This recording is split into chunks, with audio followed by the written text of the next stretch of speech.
Okay, gonna wrap it up. We have the women's match, the Stephanie McMahon versus Brie Bella match. Here's another one where I was... So many people were fascinated by this story, and I just did not get it. I didn't. People were just drooling over this. They're like, "Oh, this is such great TV. I can't wait for this match." You know, like I couldn't understand it because I'm going. You realize they're gonna wrestle after this, right? You know how this ends, don't you? This actually has to end in a match. This doesn't seem to enter their minds. They're just like, I don't know. I'm sorry. I understand that Stephanie is a really good heel at this point, and they're really interested in the kind of in the story between, you know, how Brie quit over Daniel Bryan and how, you know, she's kind of torturing over this. I get that. I just don't care. Mainly because I hate the Bellas in terms of their characters. They can't act. They can't deliver lines. They can't really wrestle. And neither can Stephanie. Stephanie's a great character, but that's about it. And then I don't want to see them wrestle. And neither should you. And somebody told me that, yeah, Brie has improved considerably on the microphone and in the ring. That's neat. That's not saying much. She has improved to below average. Cool. And you know what's really sad is that Stephanie is probably still better than her in the ring. And that's really, really sad because she's not very good. Look, I'm sure she's nice, but she's irritating as piss. She's irritating as an asparagus piss. She is not good on the mic. I disagree with you. She's boring. She cannot deliver these fucking horrible lines they've given her. I mean, nobody could deliver them well, but she certainly can't. The story, I find, is incredibly boring.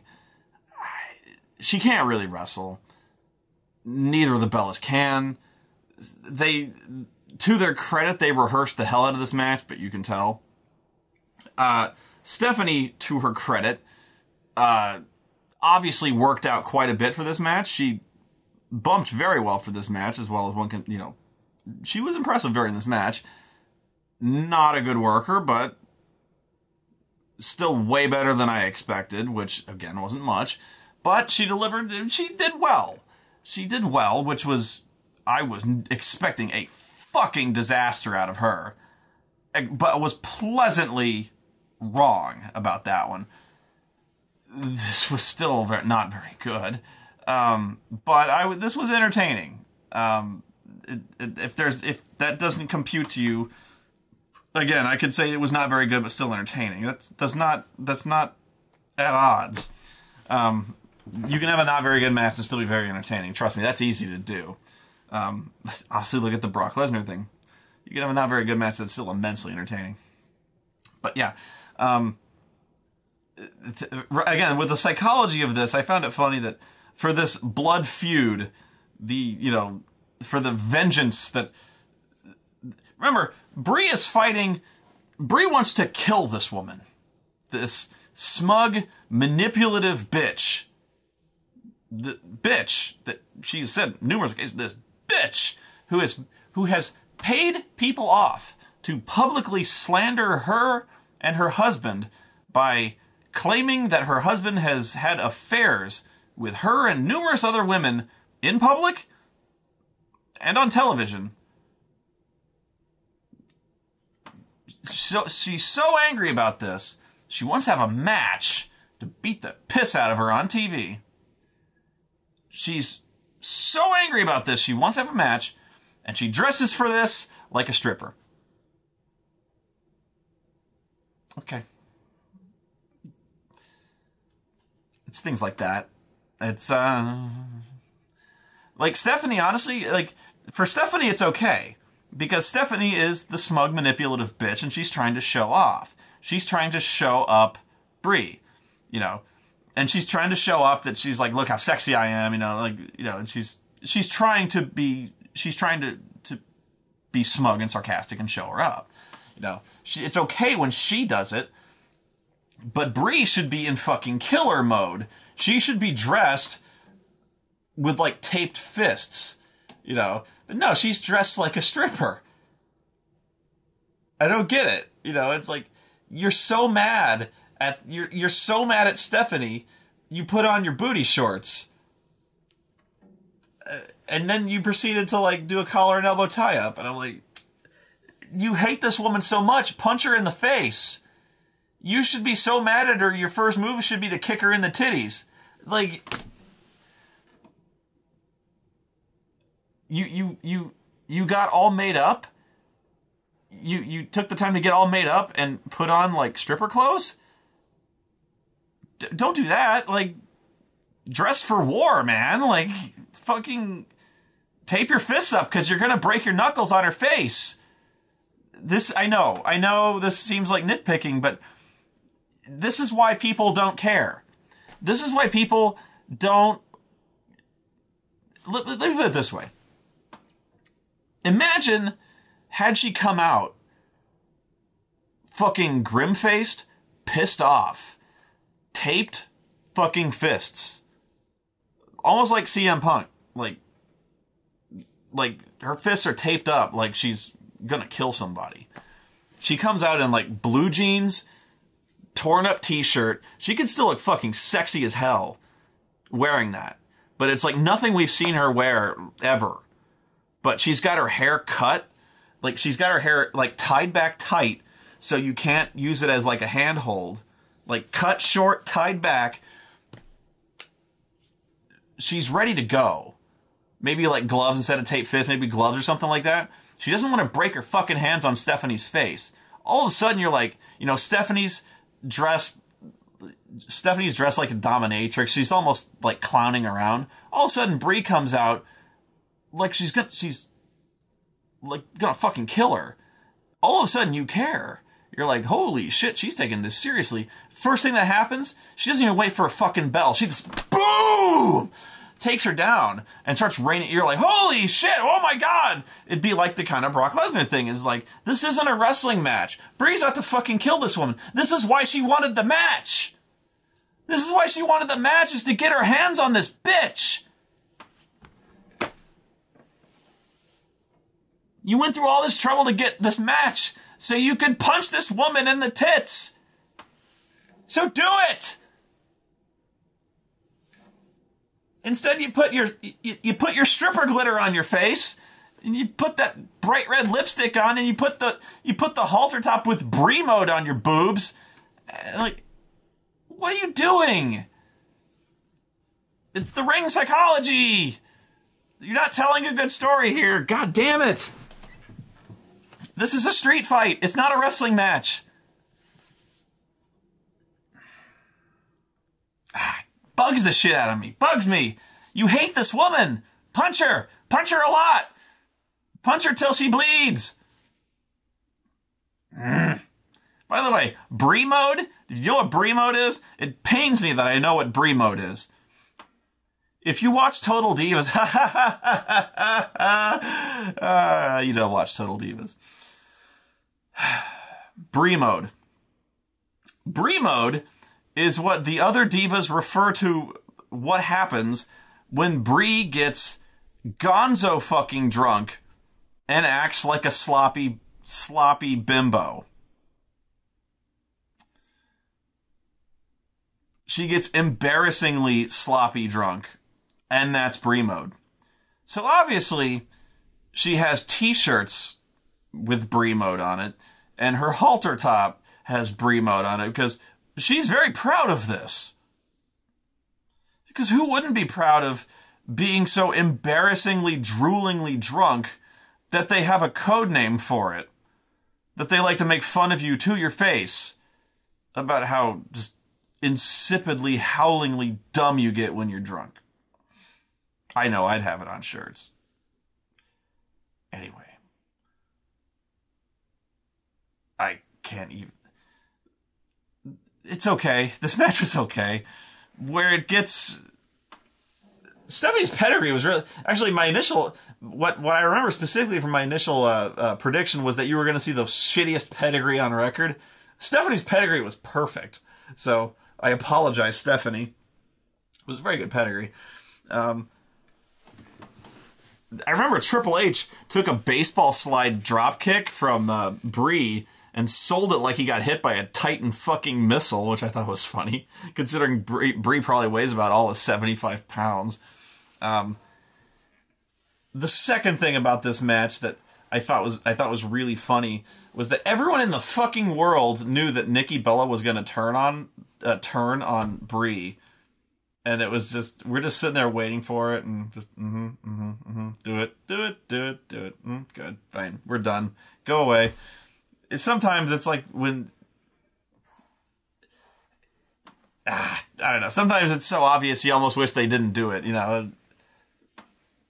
It's almost like sometimes you complain about the swerve, and sometimes you complain when they do a swerve for the swerve's sake. But then sometimes I complain, like, sometimes I'm like, there's nothing wrong with doing it the way it always should be done. And like, probably this is the way it always should have been done. But I'm like, this was so obvious. Everyone in the world knew that it was like, because like, I think Nikki came out down the ramp with Triple H. And I'm like, sorry, I'm losing my voice. I think she came down the ramp with Triple H. I'm like, this is so fucking telegraphed. Pardon me. This was... And she already looked guilty and stuff like that. This wasn't even like... They are terrible. They are really, really terrible. And what was worse was on Raw. They kicked off Raw. And I immediately was like, you know... This lasted like 20 minutes where we had to endure Nikki Bella talking. And this was the why Nikki why segment. You know, after every major betrayal, they go, you know, why Seth, why? This was the why Nikki why segment where she has to justify why she betrayed Brie. I so don't care. But there's no reason. She has no reason why she did this. Because there's no reason. But now we have to listen to her explain what the reason is. And she speaks like such a valley girl. And she's such a bad actress that she talks like me in the fucking Party Mania video. She proceeds every sentence with, you know what? Everything's about Brie. And you know what? It's like, you know what? She always rubbed it in my face about how I'll never get married and how I'll never have a man. And you know what? I showed her how wrong she was. Because you know what? Her husband is an ugly troll-faced clown, goat head. And you know what? My husband is sexy. And you know what? Hers isn't. And you know what? She's just jealous. And you know what? I didn't sell out. I bought in. And I'm like, kill me. Because you know what? This sucks. And I'm talking way faster than she did. Wow. This was brutal. I don't see what everyone else saw in this feud. I don't. And what was goofy? What's goofy was this is the trick as old as wrestling itself, but for some reason this got him. This got him when Raw kicked off, Daniel Bryan's music hit. And everyone was like, woo! And then it was Stephanie McMahon doing the thing. And I'm like, Really? It's like every heels do this every time they win a match against the major babyfaces. They come out to the babyfaces' music to gloat. But I saw so many people in the audience going like, "Oh, you bitch!" Like, just, it was hilarious to me. I've never seen so many people in the audience just who got fooled that hard. Oh, we really thought it was Daniel Bryan. Damn it! Fooled. Oh, there was Bray Wyatt and Chris Jericho. I have to shit on this one as well. I don't really, but like, this along with this feud more than any other just felt like nothing was. It had no purpose. And it was really hard to care about the match because I didn't care about the feud. This match was actually good. And I know that seems like I'm just kind of throwing it away, but it was good. Which is a weird thing to say about a Bray Wyatt match, considering every other Bray Wyatt match I've seen has kind of oscillated between like 4 stars and -2 stars. There's very little in between. This was an in-between match, which I go, it was okay. I don't know what. This feud made no sense to me. It was like Chris Jericho shows up and he's like, I'm here, I'm here now, and then the Wyatts are there, and then they're just fucking with him. Why? I don't know. And then there's a match, and then they have a match, and then Jericho wins, and then Bray Wyatt decides to keep fucking with him. Why? I don't know.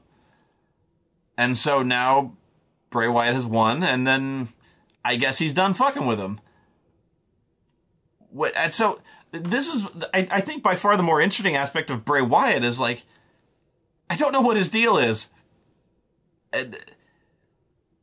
I don't know why some of his matches work so spectacularly, and I don't know why. Well, I know why a lot of his matches fail so awesomely, but I don't know. His character rides such a fine line between crap and this awesomeness, and this thing with Chris Jericho did not work because, especially for Jericho, I'll tell you what bothered me with Jericho is that hair. He looks like the Red Rooster. He's got to get that product out of his hair. He's got to do something with it, but that thing where it's like all spiking up is wow bad. They did this sit-down interview with him and Jericho where he's talking about some weird stuff about the world ending and I don't know what, but that's Bray Wyatt's gimmick is you don't even know what. And then Jericho is sitting there trying so hard to take this seriously. Trying to engage in a serious back and forth with this guy. Any kind of dialogue.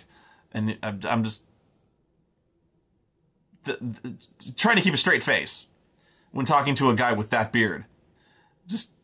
Bray Wyatt trying to keep a straight face talking to a guy with that much gel in his hair. Just, the camera keeps cutting back and forth, and I'm just going, yeah, this is the Lincoln Douglas debates. This ain't, and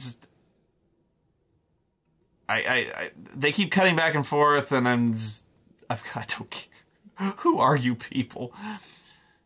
And then they have matches, and I still don't care. It's decent, you know. That's about all I can say. Is like, what really, I remember the one thing I remember is the step code breaker end match thing was. That didn't happen. The finish was a lot better here, but yeah, I really hate to crap on a Chris Jericho match, and I'm not. It was a decent match. It was a match I would have seen on Raw, but that's probably the biggest insult I guess I can give to it is it was just a match. It's fine, but it was fine. You know, the funniest thing to me was I think the worst thing about it was it ended the exact same way the Bray Wyatt-Daniel Bryan match ended, which was the Sister Abigail into the barricade, which I found strange. I don't know why they did that again, but okay. I thought that was worse because it seemed like he ripped his own ending off. I don't know. But the best thing was, like, he was going for the lion salt and he did that bridge into the spider walk thing again, and Jericho looked like he was fucking horrified. Like it was out of a horror movie. I was like, he was shocked by this for like a full 30 seconds. He's like, oh! I was like, it's not that scary, dude. And then Bray starts going off about how he's like, I'm invulnerable! You cannot harm me, Chris! I'm already dead! And then he eats a code breaker and is almost pinned, and I'm like, he's like, I'm already dead, code breaker. That'd have been so funny if he got pinned. He's like, I'm invulnerable! But no. Strange thing going on, man. I think the last one we haven't talked about is Randy Orton versus Roman Reigns. Oh, God. This match, I really thought Stephanie and Brie would do this, but this match accomplished what... This match accomplished the feat of sending me to take a shit. It actually did it. It drove me out of the room to physically take a dump. This match it started off terrible. Just terrible. This match started off so slow. Randy, you walk to the ring slow enough. Don't make the match slower. Jesus Christ. This match was so fucking slow. And I remember Cole was... I don't know how many times Cole used the word methodical. Methodical is not a good word to use, like, a dozen times in a match. That's code for boring. It's not even code. It is a word for boring. It's... Oh, Jesus. It got to a point where... It got to a point where Randy resorted to the chin locks. He used to be, he was like the master of the chin locks, and he kind of abandoned that, but now he's gone back to the chin locks. Then, after like 5 minutes of chin locks, they got into, I'm not even kidding you, a chin lock duel. By that I mean, Randy had him in a chin lock, and then Roman would like roar and then reverse it into his own chin lock. And then Randy would struggle out and then reverse it into his own chin lock. And then Roman would immediately like struggle out and then run up the turnbuckle and then jump onto his back into his own chin lock. And I'm like, are they actually trading chin locks? Because if so, this is the most boring, like, this has actually surpassed into the next dimension of boring. If we've actually gone into chain chinlock wrestling. Whoa. I really hope one of them taps out right now. Like, just... Now, when they finally started to go home in the match, it got really, really good. But man, was that an uphill... It took them forever to get into that gear. Wow. I came back from taking my shit just in time. Well, no, not in time, because I got there just in time to see the fucking dueling chinlocks. I was like, I need to take a bigger shit. I could not believe it. I could not believe I'd seen a spot where they were dueling chinlocks. But they finally got to the point where they had a really good sequence where Randy kept reversing the spear. He did that cool, that really tight power slam he does, and he reversed the spear into this really sweet RKO. I had predicted Randy would win this match. Everyone had this for Roman Reigns to win. Before you start laughing at me, the reason I had Randy winning this match, through heavy shenanigans, by the way, again, because I always figured WWE is very fond of rematches, was just because I figured they weren't done with this feud. You know, I figured they'd have Randy feuding with Roman Reigns for at least another month. That's it. So I thought Randy would steal one, Roman Reigns would have another match next month and beat him. That's it. So, but yeah, I figured Roman would come out of this eventually on top, just not this month. I thought Randy would cheat. But yeah, so, you know, Roman pretty much kicked clean out of the RKO. But this is where I did not like the finish where, you know, Randy he's just beside himself. He kicked clean out of the RKO and he's like, oh, motherfucker, what do I got to do? And then he gets this evil idea. He's like, I know what I could do. I could punch him. I could kick him right in the skull. And so he goes across the ring and he's going to kick him in the face. He's like, get up, motherfucker. And so everyone in the world is watching this going, oh, he's going to move. This is like as obvious as, you know, Lucy pulling the ball away from Charlie Brown. It's because everyone in the world knows he's going to move. And he moves. It's actually a really sweet reversal he does where he like sweeps the leg out from under him. He takes that really well. But I was going, oh wow, this is too obvious. This one is way too obvious the way they've set this one up. I was going, they really should have done this finish some other way, because when they finally started setting up the punt, they might as well have just had like an air traffic controller just signaling the ending to this one, because there was no drama to that one. They really should have just had the ending kind of come out of nowhere, because this ending, they wanted this ending to seem like it came out of nowhere. It did not.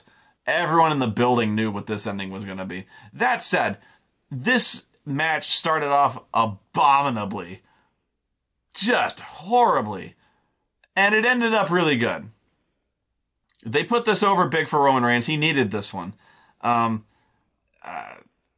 question is, with Roman Reigns, is he ready for... They're putting him over big. You know, they're putting him over Randy Orton. That's big. You know, and Bradshaw, this motherfucker.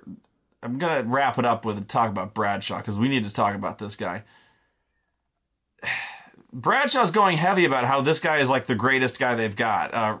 Ric Flair. They've had Ric Flair on the discussion panel talking about how he's the greatest superstar they've got. You know, the greatest athlete they've got going today. You know, 12-time world champion. He's the best guy we got.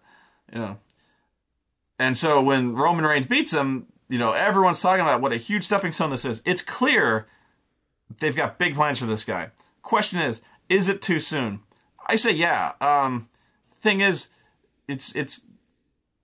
I wonder though if they're putting him in the ring with guys who really aren't that compatible with his style, because with his style, I almost think they kind of need to Goldberg with this guy. Keep his matches very short, very impactful. I think they're putting him in matches that are like really too competitive, too long. He needs to be a very fast-paced, very impactful type guy. I don't think he needs to be in matches that are really, like, really, really competitive, really slow-paced. He doesn't need to be in matches where he's trading chin locks and chain wrestling. He needs to be hitting guys really hard and really fast. So I think in some ways he's being put in matches where he's against not very compatible opponents, so he might be getting exposed. I just wonder if they might be cooling on him a little bit, or I think a lot of the internet wrestling community, of which I am not a part, I'm too good for them, is a little afraid of this guy. You know, they're like, he's not ready for prime time. We'll see. They obviously see they see a great deal, and I can too. He's obviously getting better. I can see it. But Randy Orton is not a good opponent for him, ironically. He's one of the best wrestlers they've ever had, you know, in the company, in terms of just in terms of charisma and, you know, the reliability. You know, he's always going to be Randy. You know, he's always going to be that chin lock guy. You know, I don't know how to explain it better than that. He's reliable. You know, he's almost like John Cena in that regard. He's always going to be Randy. But is he a good opponent for Roman Reigns? I don't think so. Not really. He needs to be a guy who can just spear people and throw people around. He's got that powerhouse ability, and you don't have that with Randy. But Bradshaw. Yeah. This Raw, I'm going to wrap it up with Bradshaw. This Raw was almost unwatchable. Bradshaw is out of his fucking mind this Raw, man. He would, for 2 goddamn hours, he's going on about Jack Swagger losing that match against Rusev, and he would not shut the fuck up. That entire time, he's just, Jack Swagger lost that match. He was an embarrassment to me. He was an embarrassment to himself, an embarrassment to this country, Michael. Yes, I can't believe it, how he could show his face around here. What is he doing around here? He's sitting around here making excuses, Michael. Everyone's around. He's a loser. And let it go. It made me sick to see that flag in the ring, Michael. I can't believe it. It was a Russian flag. There's a Russian here. It makes me sick, Michael. Oh, how dare you stick out, like, yelling, screeching about fucking Jack Swagger, about Rusev, about how much he hates fucking Russia, about how he's let fucking about how he's let everyone down, about how he's let America down, screaming, shrieking every time Jack Swagger's on the screen, every time Rusev is on the screen, every time, doesn't even have to be on the screen, it's other stuff is like, you know, the fucking Mountain Dew commercial will be up. He's like, ugh, Mountain Dew, now there's an American drink. I bet Jack Swagger doesn't drink Mountain Dew. If he had, maybe he'd have won that goddamn match. Fucking traitor. Like, I'm like, there's nothing to fucking do it. You think I'm kidding? I'm not. Because, like, oh, what really set me on the bend is, like, Randy Orton is coming out to the ring for his match, and he goes, Randy Orton, now there's someone to be proud of. And Cole's going, but Randy Orton lost his match too. He goes, yeah, but at least Randy's not making excuses for his loss. He made one mistake. Now there's an American to be proud of there, right there, Michael. And I'm like, Randy Orton got dishonorably discharged from the military. Bradshaw. You need to shut the fuck up right now. Yeah. Yeah. And with that, I leave you. This is a very curious kind of a turning point. I'm very curious to see where we go with this one. But yeah, gone on way too long as always, but hope you enjoyed. Please, actually, honestly, I would love to hear from you guys. I am not bitching about the comments. I love to hear from you guys about you know, how wrong I am, how right I am. Especially love to hear that, but no, I love hearing comments about the merits of, you know, I love hearing analysis of, like, storytelling, because really when I talk about wrestling and how, like, about good wrestling or bad wrestling or characters or what makes a good character, or, like, you know, especially like when you know, Brie Bella, like the way she was dressing in the ring against her in the match, in the ring in her match against Stephanie. When I'm talking about the way she's dressing, about how, you know, she's dressing like she's not taking it seriously when she should be dressing like so-and-so, I'm not really talking about the match. I'm talking about bad writing. I'm talking about a character.